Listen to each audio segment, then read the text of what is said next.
Happy Sunday! I am just hopping on here to talk about something that I tend to talk to every single one of my clients about when I am working with them. So I thought I might as well just do a video and explain it through here. I also have it written in a blog on my website if you want to read a little bit more on that. But the topic is what that number on the scale actually means. And I know that there's a lot of coaches out there, and I may catch a little bit of slack for this, but there's a lot of coaches out there that will say to their clients, do you know what, don't use the scale, screw the scale, F the scale, don't ever use the scale, don't step on the scale, don't let that number determine your worth. That part I do agree with, but I do find with women, especially ones that have dieted for many, many years, they use the scale. And even if they have a coach that tells them to not use the scale, more than likely, I can guarantee you that that person will still use the scale. But now that fear has been instilled in them and they're too afraid to tell their coach that they have used it. So sometimes they'll just fall off the wagon because they did see that number on the scale. They don't want to admit it to the coach. They don't understand what that number on the scale actually means. So my whole perspective on this is allowing my clients to use the scale if they do want to use it, but explaining it to them what that number on the scale actually means.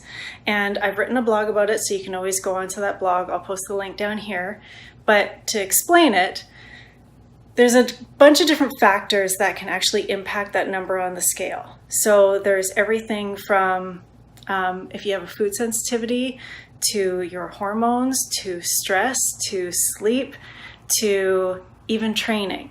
So if you're stressed out, more than likely your weight's going to go up. Your weight may end up stalling if you've had a week that was just really, really stressful. Best way to explain it is that your body goes into that fight or flight mode. Your body isn't worried about digesting the food that's in your stomach. The body is actually just worried about getting out of that fight or flight mode. So your digestion system basically turns off. Therefore, food sits in the belly. Therefore, you're going to see the scale go up.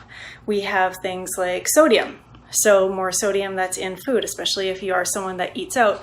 Even if you do eat out and classic scenario, client will message me and say, do you know what, I was doing really, really well at dinner last night. I ordered a really nice piece of fish with vegetables on the side, and my weight went up the next day. My response to that is it had nothing to do with the fact that you ate fish and vegetables. It had to do with the sodium or the extra fats that were actually in that meal. More than likely, a restaurant will use more sodium than what you will use at home, and you will retain water. So if you think about it as a sponge, when the sponge is dry, it's very light.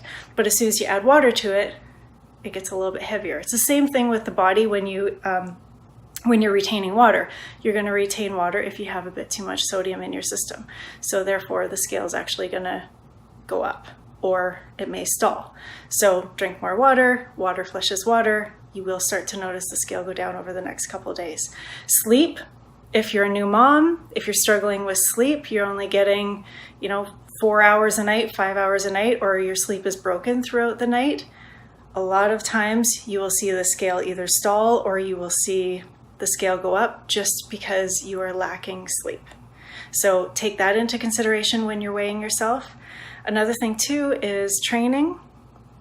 I can't tell you the amount of times that a client will check in with me on a Saturday and they'll say, I can't believe it. I did this really great training session on Friday night. I even felt so good that I went for a really long run, and the scale went up a pound on Saturday morning. And my question to them will always be, did you work out the night before? So a lot of the times there's going to be inflammation in the body. The weight's usually going to go up. Give it a couple of days of rest. You'll see the scale go down. And lastly, it will be hormones. So every woman knows sometimes we can do a 5-pound weight gain during that time of the month. Keep that in mind. Best thing to do is keep a journal so that you know, okay, every 4 weeks, my weight always does a bit of a jump. Don't derail my progress. Things will work its way out.